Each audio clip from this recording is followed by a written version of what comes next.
Black History Month coverage continues with a look at a Tupelo businessman who faced adversity trying to get an education during the Civil Rights era. WTVA's Keandria Malloy was in Tupelo today, where she spoke to lawyer Kenneth Mayfield about his journey to success.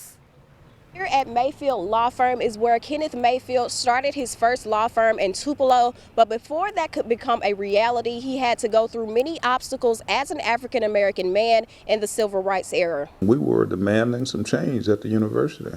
Kenneth Mayfield enrolled at the University of Mississippi when he graduated from Oklahoma Fannie Carter High School in the late 60s. He said before he went to college, he was comfortable being a second-class citizen to whites, but once he got to college, that all changed. When I got to Ole Miss, things changed. I decided that I wanted better, not only for myself, but for black people.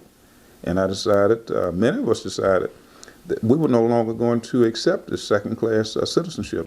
During Mayfield's time at Ole Miss, the school had no black professors and blacks were not allowed to play sports. With that being the case, Mayfield and about 60 other students protested at Fulton Chapel, which led to all of them getting arrested that night in 1970. We wanted the same rights that the white students had, and that led to more or less a difference in feelings, the difference in the way that I felt about the Ole Miss symbol, for example. Mayfield and 7 other students were expelled from school, and he knew he had to get an education. He soon enrolled at Tougaloo College and then went on to the University of Michigan Law School. With the challenges Mayfield faced, he wrote 2 books based on the Civil Rights era from the 1950s to the 1970s. The first named To Be Born Black in Mississippi, which tells about what he went through as a child growing up in Mississippi before opening his civil rights law practice in 1974. The other book is called The Civil Rights Lawyer, which talks about an 11-year period that he has gone through serving African Americans in his practice.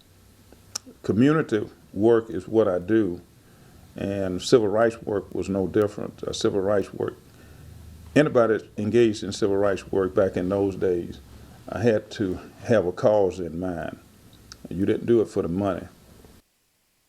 Now, Mayfield said his work should speak for itself over the past few decades. He also has a law firm in Memphis and South Haven. In Tupelo, Keandria Malloy, WTVA 9 News.